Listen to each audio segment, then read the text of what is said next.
Thanks. So, hello to our viewers and listeners. My guest today is Professor James Porter. He is Distinguished Professor of Rhetoric at UC Berkeley, where he holds the Irving Stone Chair in Literature. His works cover a wide range of topics in philosophy, aesthetics, classical studies.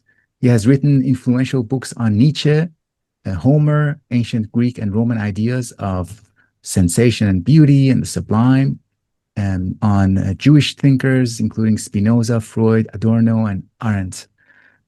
So I am actually, Professor Porter, I'm really excited. I've been excited very much to be speaking with you. Your work is really interesting and exciting, not only for the range that it covers, but in terms of its style, which is relatively more difficult to talk about. So maybe we can begin with a question about that. Sure. Across your wide-ranging work, which covers Foucault scholarship, Nietzsche scholarship, Homer, theories of the sublime, aesthetic theories, what would you say are some central preoccupations, questions, some common threads, and commonality in terms of not only content but style, stylistic concerns that are running through these diverse engagements? Boy, that's a tough one.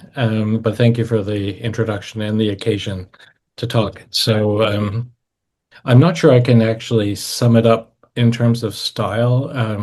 I deal, as you say, with a diverse range of authors. Some of them are in foreign languages, many of them are. So rendering their thoughts into intelligible English is part of what I want to do. For a long time, I was trained in the traditional American US, especially academic jargon of complexity and non-intelligibility. I love Adorno, probably because he's so challenging and so difficult to translate. But the goal in every case has been to get away from that kind of complexity and bring things down to a simpler level.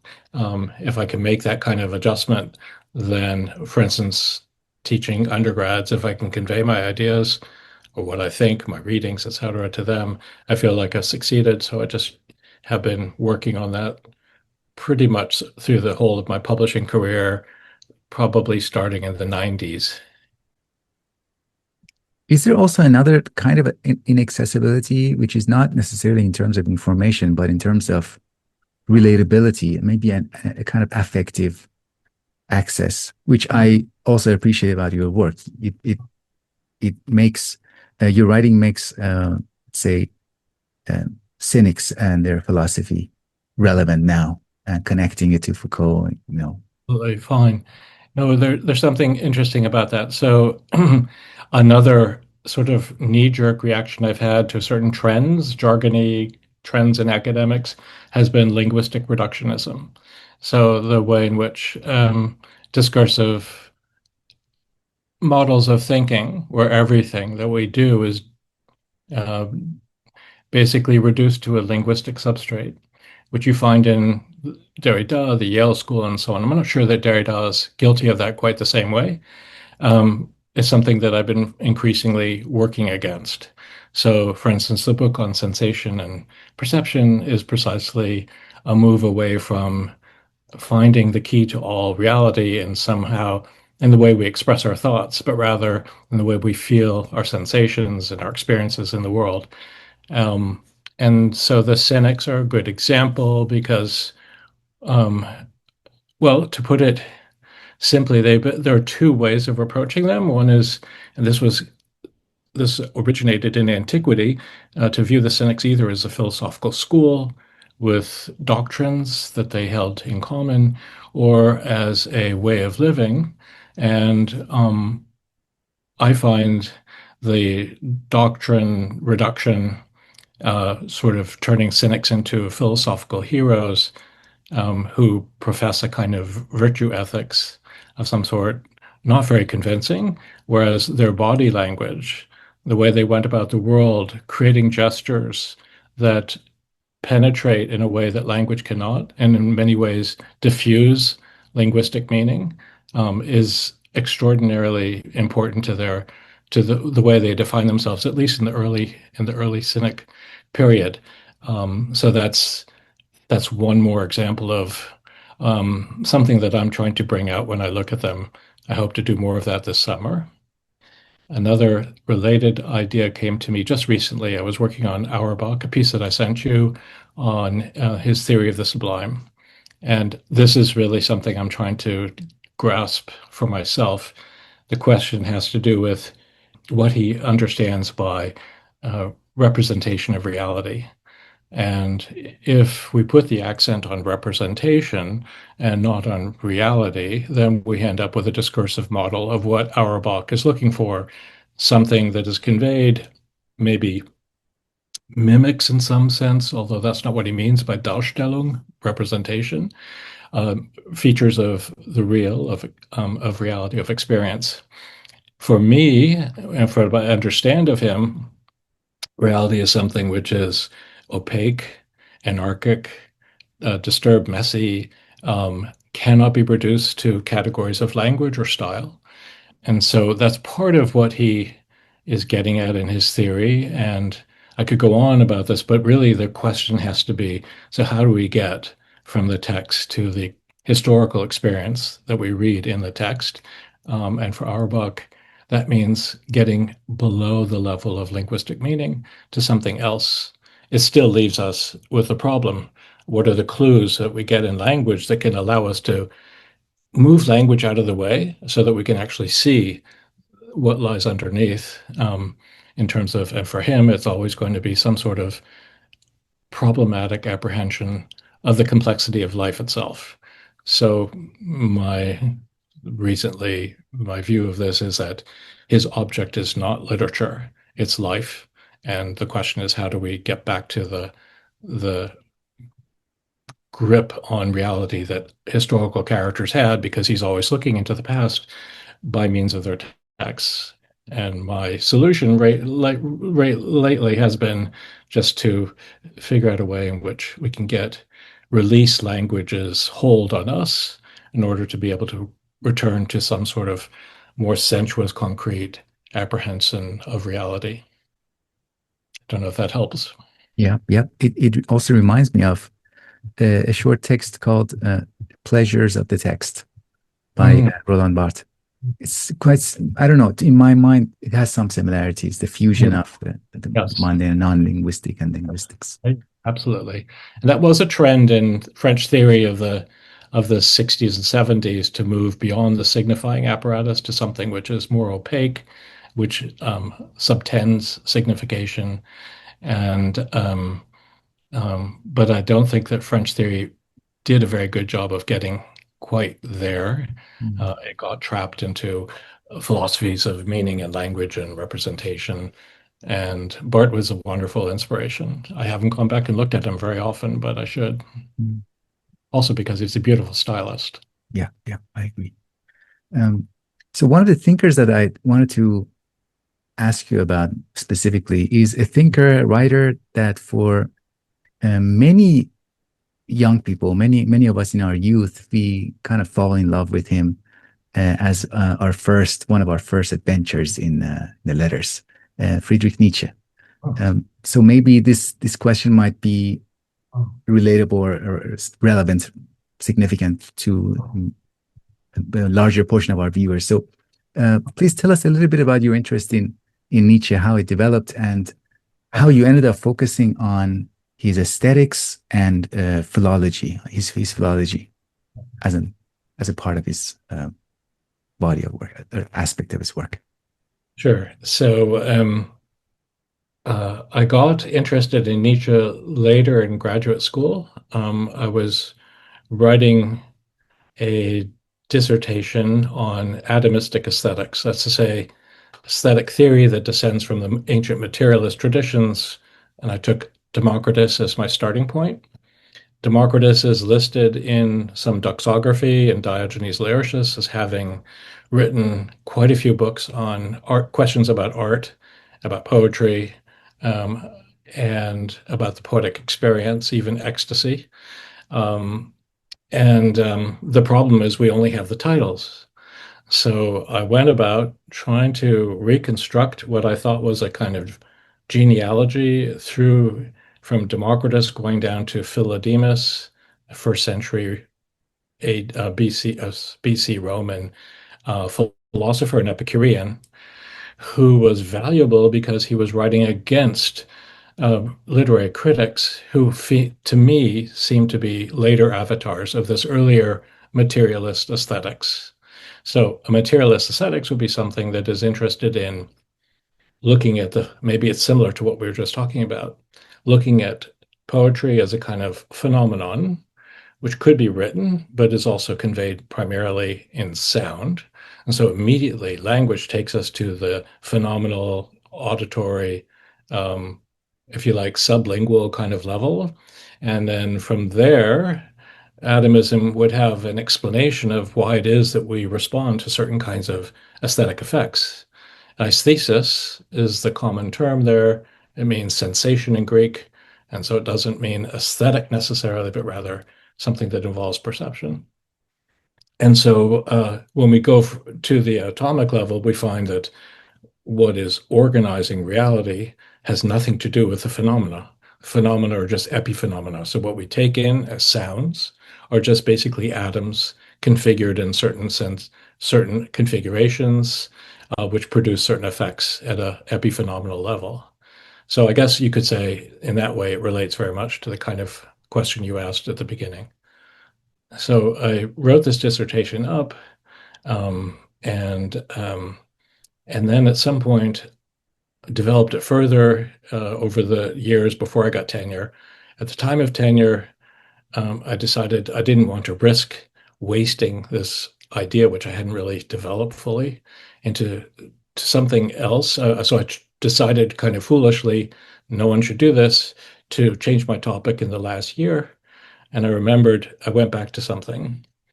While I was working on this aesthetics theory in grad school, I was reading Nietzsche's notebooks, his philology lectures and notes that he kept, and he was interested in Democritus. And he was arguing against the thesis that I had, which was that Democritus, yes, was an aesthetician, that he was interested in poetic phenomena. And um, I've said, this is impossible. How is it possible that Nietzsche, such a smart guy, would get this wrong? It turned out that he didn't get it wrong. I hadn't read the notes carefully enough. He was pursuing a dialectical strategy where he was arguing against a position that he ultimately reclaimed. He said, even though we don't know, we don't have solid facts to back this up, it's nonetheless very, very plausible. In fact, impossible that he did not conduct a kind of aesthetic theory. So, so that became the project for my tenure book.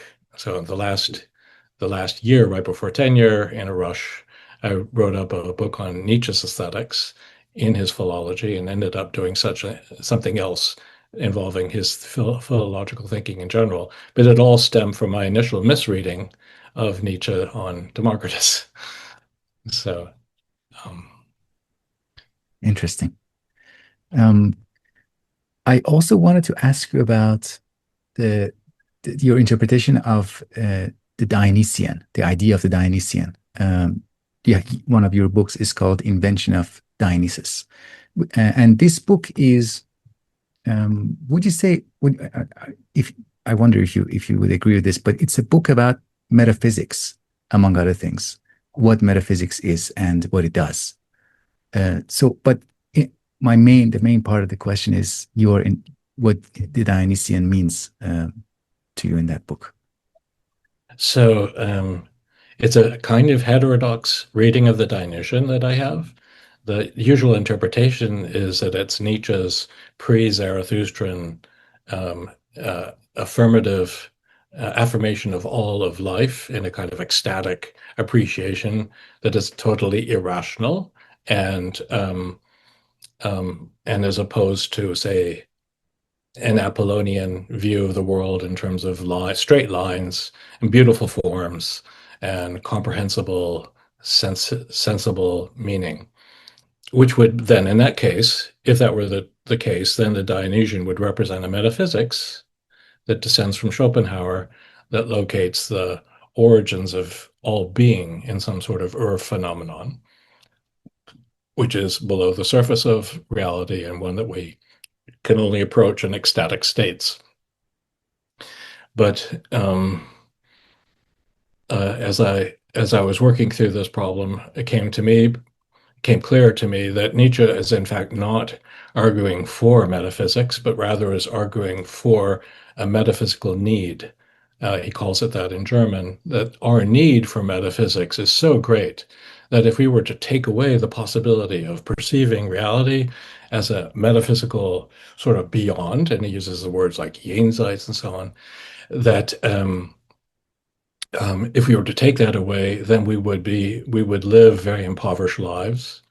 We probably could live without the hope of any kind of possibility for ourselves, a kind of transcendence of the human condition, because that's ultimately what the metaphysics of the Dionysian appears to be in there and in other passages from later on, as a kind of escape from the human to a superhuman condition that only a few individuals, like Zarathustra or the Overman, Ubermensch, can accede to.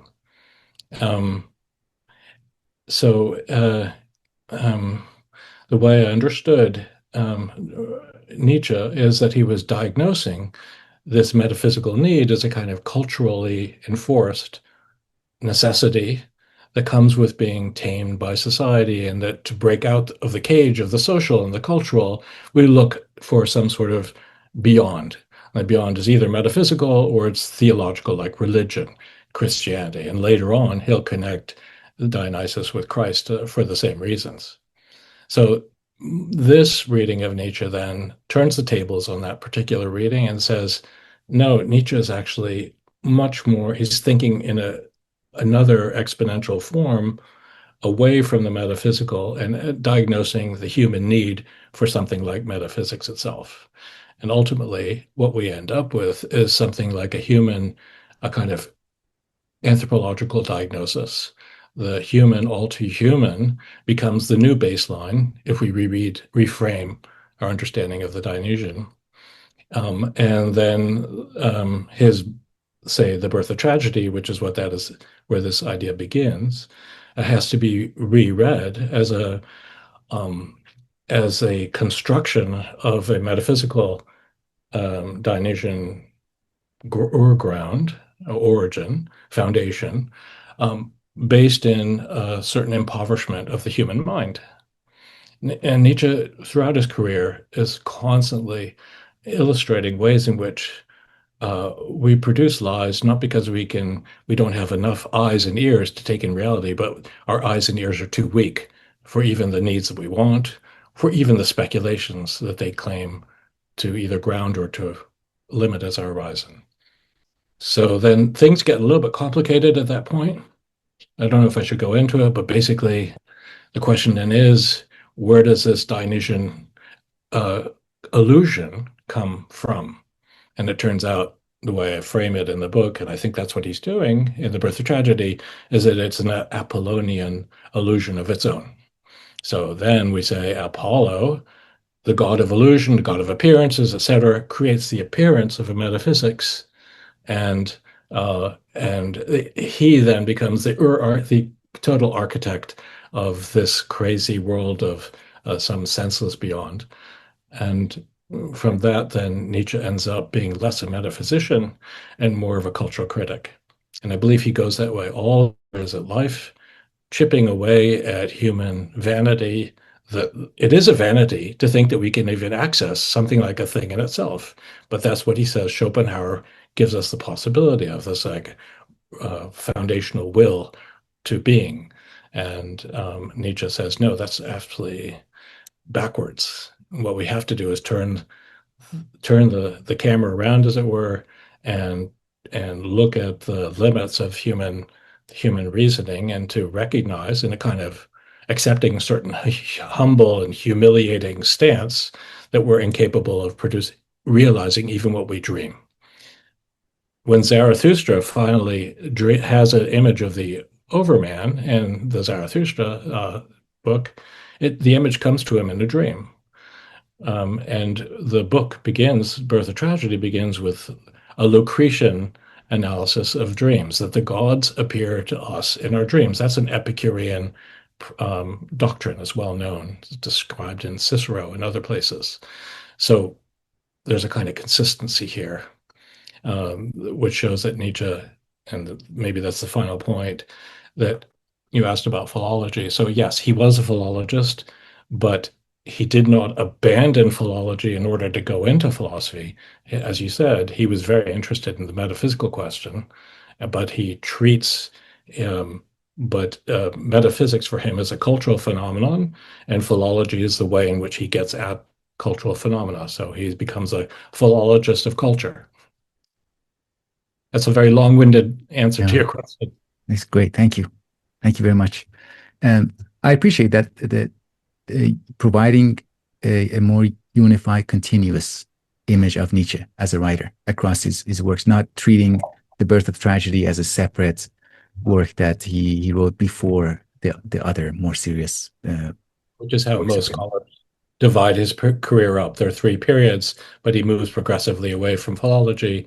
And luckily for the philosophers who are working with the late Nietzsche, they don't have to worry about Wagner's taint any longer because he's been, moved off to the boundary of philology, that early mistaken era of Nietzsche's life. Mhm, mhm.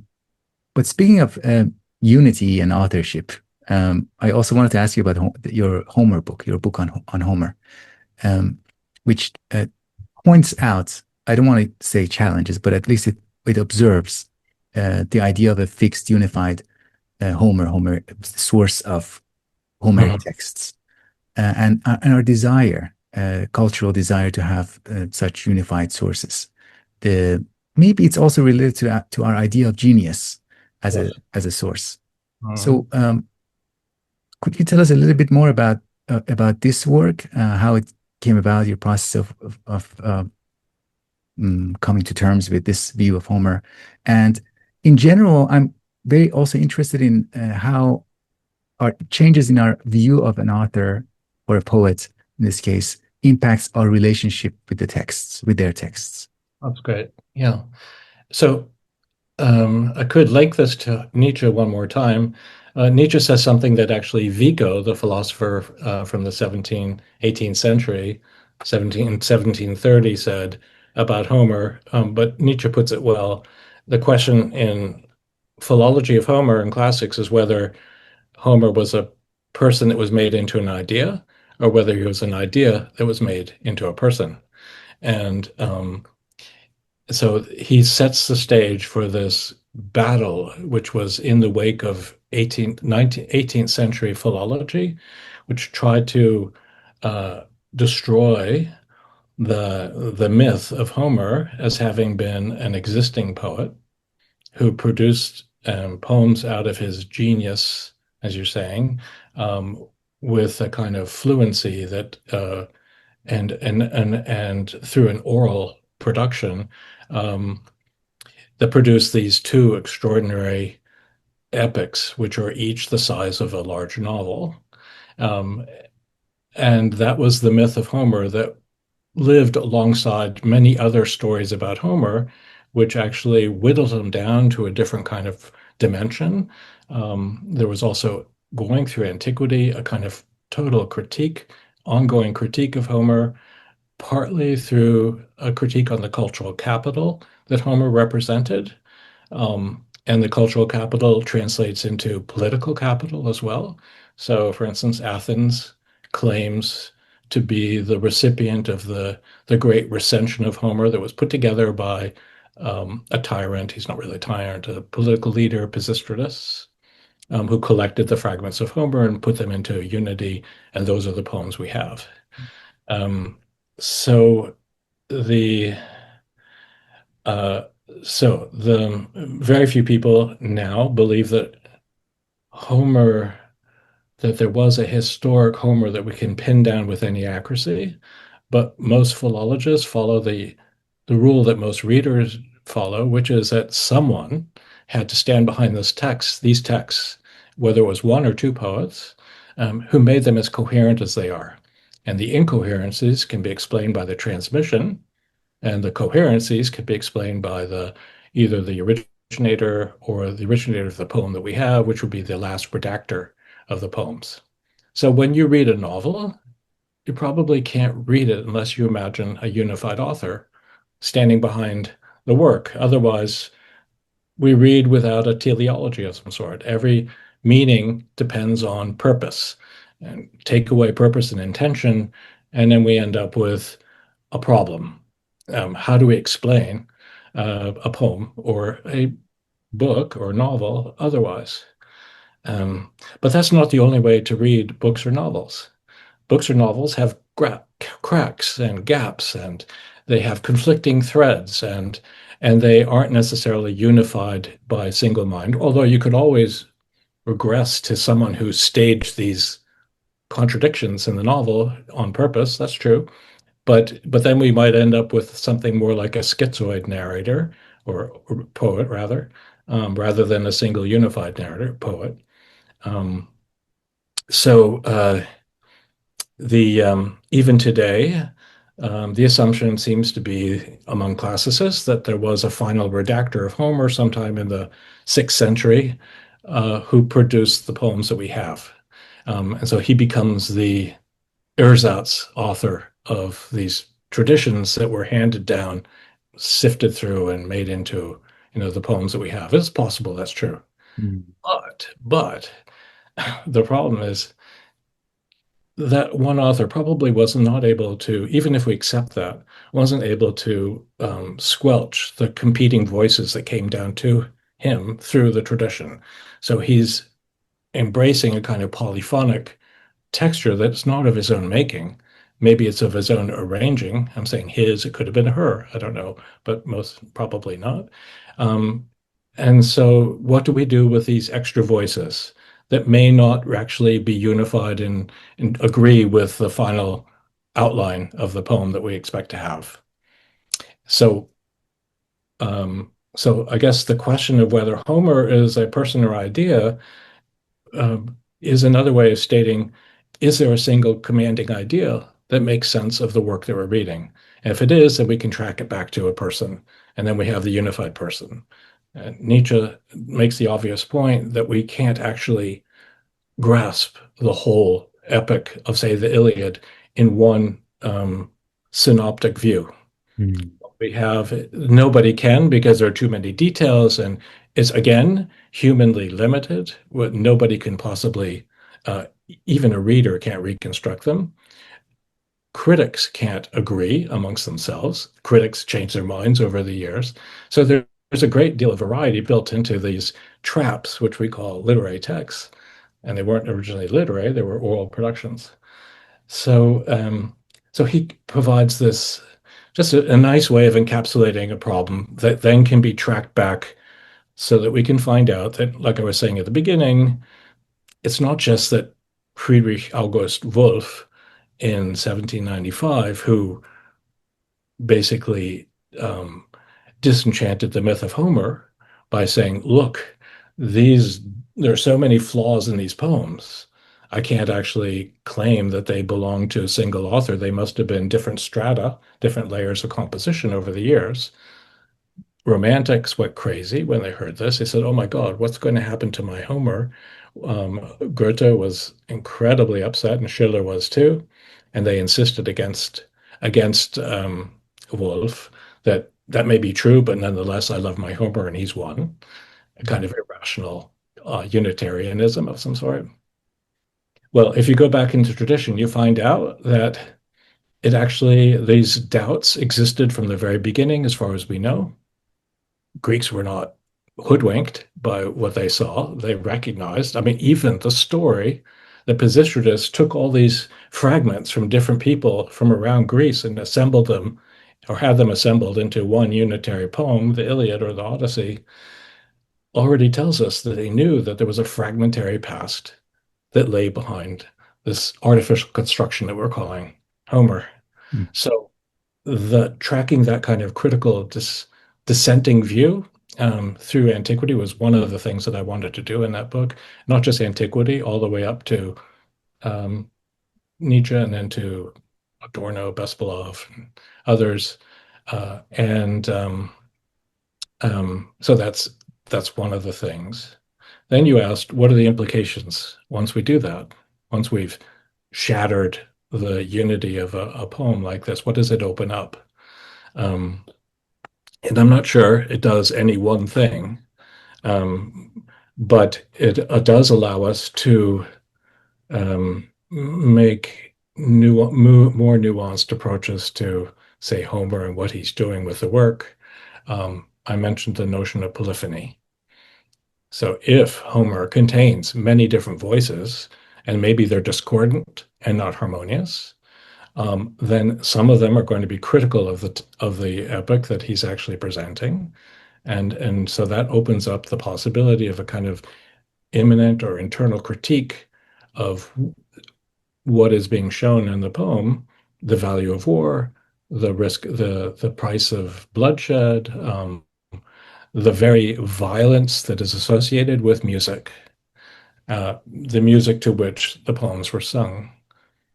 So, if you want, I'll just give you one example of how that works. Sure, sure. The opening line of the Iliad is "Sing the wrath, O Muse, of Achilles, the son of Peleus," the destruction that it brought to all the Greeks. The first two words are wrath, sing. Um, so immediately, both of them are presented in a hexameter, a rhythm, meninae thea. Both of them are sung. And before we get to sing, we have wrath, and wrath has to be sung as well. So there's a kind of contamination of music and violence put together in a way that we cannot avoid. You can aestheticize it away. That's what Weimar critics did. That's what a lot of later readings still do of Homer, less so than before. Or you can recognize that there is this kind of discordance between singing and bloodshed, and you can track that all the way through. What that means, I don't know. I mean, you can build some very interesting problematic readings. Then the question is, who's responsible for them? Maybe it doesn't matter. But you end up with a less harmonious, more discordant, polyphonic substance to the epic that creates, like I was saying, gaps, crevices, etc., within the so-called marble monumental unity of the poem. It Mhm. becomes less an object of worship and more something closer to our own experience. Um, And as a practice in reading would also be maybe helpful to transfer that and try to even with writers that we know they are unitary, they're one person, even with them, don't demand from them to be unitary and see yeah, the polyphony yes, in their work. absolutely.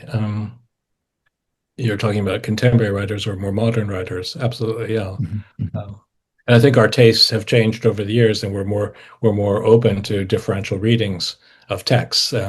So this idea of polyphony was made famous in part by Bakhtin, who's a Russian theorist uh, who brought in the question of what does he call it? A book in which he has a chapter on epic and novel, and he tries Yeah. to talk about the novelization of literature. Is it the dialogic of imagination or dialogic imagination? Right. Yeah. Dialogical. Yeah. Thank you. So this idea of a dialogue, of plurality of voices is in him. He Mhm. actually steals that um, from the 18th, 19th century Romantics, who also were interested in the question of the origins of the novel as a kind of dialogic form. Nietzsche does the same thing when he talks about Plato having invented a dialogic form, the Platonic dialogue, which brought on board all the different genres from antiquity and different voices. The um, most just recently, I was teaching a course on the Cynics, and we read a chapter by Eric Auerbach on Rabelais. Mhm. And Rabelais is very interested in the Cynic inheritance. And the Cynics, like we said, they are the most dialogic creatures there are because they're speaking in gestures, they're examples of a kind of counter conduct.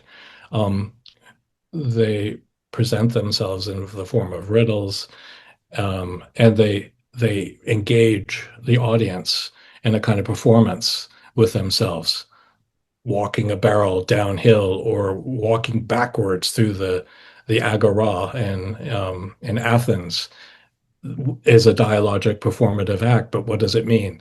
And the point is that it doesn't necessarily mean anything. It just asks a question, which is a Socratic question: why? Right? What Mhm. is the point? What are we looking for? Mhm. And and so, yeah, Rob, in the Rabelais chapter, which I recommend to anybody, is exact. He brings out our work does this very idea of polyphony, and for him, um, this goes back to the very thing we started with.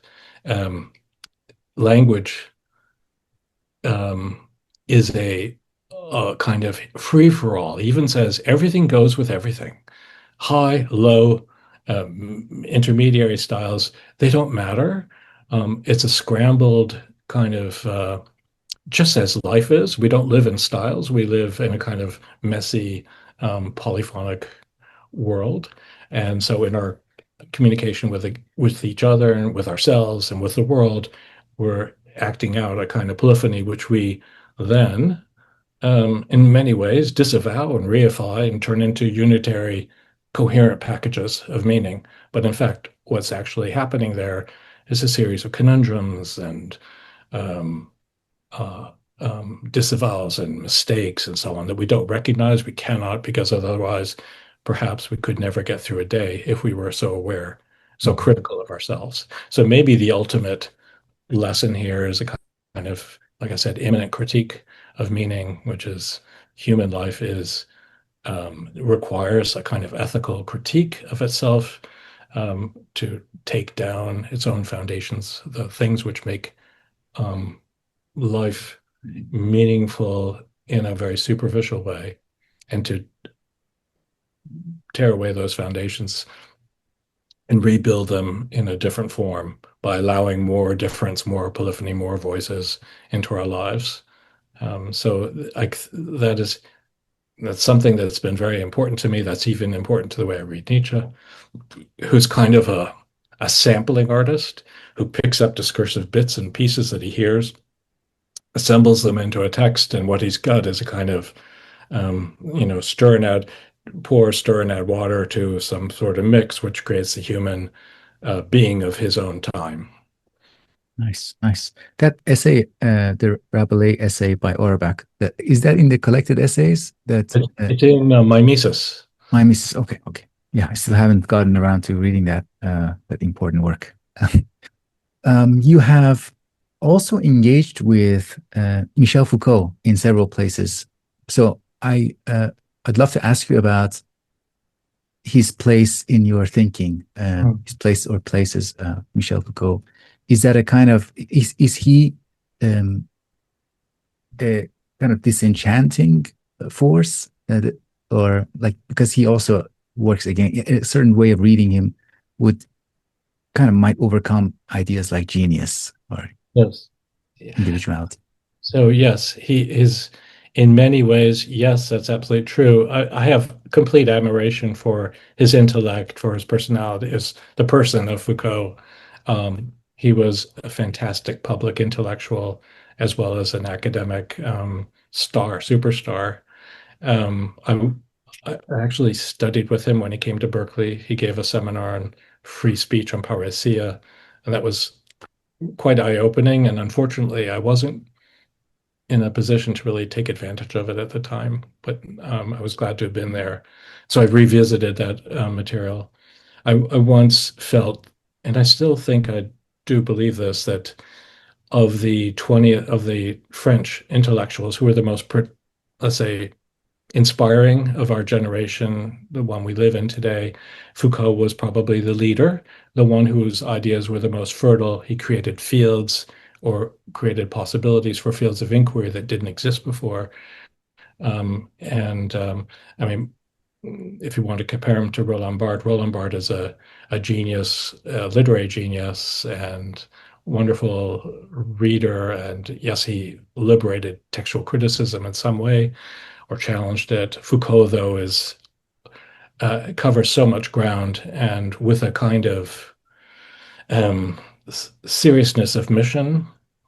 It's very hard uh, to study any area that in contemporary thinking that has not been influenced by Foucault. Study of prisons, psychiatric wards, the clinic, um, madness, and so on. So yes, he also spent the last portion of his life working on Antiquity. So it was inevitable that I would come into contact with him. Yeah, it's a complicated situation. His readings of Antiquity are sometimes they need to be read carefully and thought against, perhaps. And most recently, I mean, I've been working over and over and thinking about him for several years now. But the most recent was his take on the cynics at the end of his life. He's his idea of not his idea, but that his use of the concept of paresia, the candid speech, is we could think about it in terms of the kind of resistance, the body language that also cynics embodied to kind of stand against dominant discourse. No. Would that be a fair like? Well, that's what he wants it to be. For him, it became clear to me when I read his Berkeley lectures, which were just published recently by Daniela Lorenzini and someone named Foucault, um, and his lectures at I'm trying to remember now, Geneva, I think they came together, and but it was especially in the Berkeley lectures. What happened? Those are called parousia, discourse and parousia, lectures from '83. I believe, it became clear to me that he really believed that the origins of critique originated in the Cynics. And so, in many ways, he thought of himself as the heir to that tradition. So they stood out, spoke truth to power. Famous picture image that we get from Antiquity of Diogenes comes out of his barrel, is sitting in the sun, and then Alexander the king comes to him, and he stops him and asks him what he's doing, and Diogenes says, "Get out of my sun! You're blocking me." So the perfect kind of anti-tyrannical, um, free speech with uninhibited, um, and taking a risk, perhaps, with his life, in the end being rewarded by centuries and centuries and millennia, really, of attention, and never was put to death the way Socrates was, which already raises a question: why did the ancients tolerate Diogenes, and why did they not tolerate Socrates? And some scholars have asked whether Socrates was more dangerous than Diogenes. So Foucault takes that notion of critique, runs it through all the way to Kant, and then critique of critique through Nietzsche and himself, and radicalizes it. But in the process, he ends up somewhat idealizing the Cynics. And well, going back to the question of discourse, he seizes on the notion of parousia, which means saying all. And then his point is that parousia ultimately is not just about saying all, but saying true things. And it's not about just saying true things, but living truly and living an embodied existence. And then ultimately, parousia becomes a kind of ontological attribute of a critic living in society. What happens at the same time is that some of the most disreputable features of the cynics fall away. Their body demeanor, he doesn't ignore them, but they're not as important. They're not as scandalizing as the scandal of truth. Mm. I find that hard to digest, because it is a very one-sided, slightly narrow reading of what the cynics are capable of. They, as far as I'm concerned, they didn't have a robust theory of truth. Walking backwards through Athens doesn't make a true or false statement. Right. So what do we do with that problem? Yet at the same time, they're working with gestures, but language becomes gestural, and language as a gesture is irreducible to easy meaning. So it's a problem that I don't think he solves very easily. But it's an interesting one. And so here's the dilemma with Foucault. You may disagree with his readings, but he does get you to go back and look at these very interesting materials. And Foucault has been a kind of boon to classical studies because he's brought attention back to this extraordinary rich heritage that goes all through late antiquity. Mhm. Um, and no one can take that away from him. But and one last point just before to stop there, but this notion that Foucault returned to antiquity, or rather turned radically to antiquity in 1980 in his Collège de France lectures for 4 years, the last years of his life, is actually not true. He was constantly feeding off of ancient traditions all the way through from the 50s. Now his lectures and notes on Nietzsche and on the anthropological question are coming out in French, and they'll be out in English someday. And they show that he was constantly dealing with the ancient inheritances, partly filtered through Nietzsche, but not always. And and he makes these incredible statements. In 1966, he wrote an essay called "The Thought of the Outside," and this is 66, so this is 5 years after the Madness book, and long before the lecture Collège de France lectures. Mm. And he says that it is by reading Kant that it brings us back to the ancients, and he uses this phrase, in their most matutinal thought. And I had no idea what he meant by this idea of thinking at its origins, and translations of that particular phrase are all over the map. And it turned out that the simple answer was at the dawn of thought, using dawn in Nietzsche's sense of the term. And he uses that phrase over and over again in the 1950s to indicate his alliance with Nietzsche, thinking of the Greeks as the dawn of critical thinking today. So it's just an indication of how involved his reception of antiquity was, and we haven't even gotten to the bottom of it yet. Wow. Wow.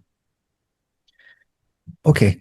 As my final question, just to be mindful of your time as well, I wanted to ask you, and I also bring to attention your recent paper titled "Late Foucault in Early Foucault." I hope I get that right, where you go against the tendency to divide Foucault's career into three stages: early, middle, and late, and you show continuity in his thought, which is also a way of not dismissing the late stage in terms of um, going Filtration. into personal, like almost like a self-help degeneration. So please share a little bit with us about the value of seeing continuity across Mhm. Foucault's work from beginning Okay. till the end. So, first, a confession. When I think about this kind of question, I think about Aristotle, who says people who find differences rather than similarities are smarter than those who just see similarities. So, I've already labeled myself in one way or another.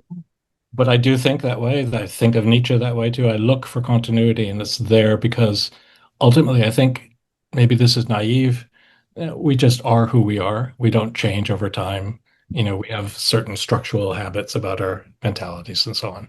But it's possible to prove that as well. You don't know. So, yeah, so I'm not alone. There are more recent work has been showing as they look back over the years and as the archival materials come out, more and more continuities show. What we find is rather not so much a linear progression in Foucault's thinking from early, how do we date early? It used to be 1961. Now, with a few, his earliest publication was in 54. No one read it very much. But anyway, there was a great deal of work around that time up until his middle period, where he goes into the penal system, and then the later period Greeks. I just said that the Greeks are there, and so are Romans very early on. In fact, the notion of parousia that you asked about turns up in his earliest notebooks from the 50s, or maybe I'm wrong, maybe it's 60. Nicky Clements has discovered them in the archives that he somehow is using the word parousia in a very different sense from he does later, but he already knows the concept. Where did he get it? Who inspired him? I'd love to know. Um, anyway, so this idea, instead of thinking him of his thought evolving in a straight line, in fact, linear thinking is not one of Foucault's strengths. He thinks in circles. He thinks in looping ways. He doesn't think in straight logical forms, even in a given text. And he himself says, I use the word zigzagging, and then I found a text in which he describes himself as zigzagging. So his own thought zigzags. It goes forward, it goes back, it does recursive loops, tries to recover something that it left behind. So he's a immensely productive and generative thinker who's always rethinking what he thought before. So now the challenge is to find those finer differences within within what we call continuities, where we see subtle revisions in his thinking over time, and there are plenty of those. So, but I don't think that they can be summed up in a triadic form of three periods where we have three different Foucaults. Mhm. Not at all. Thank you.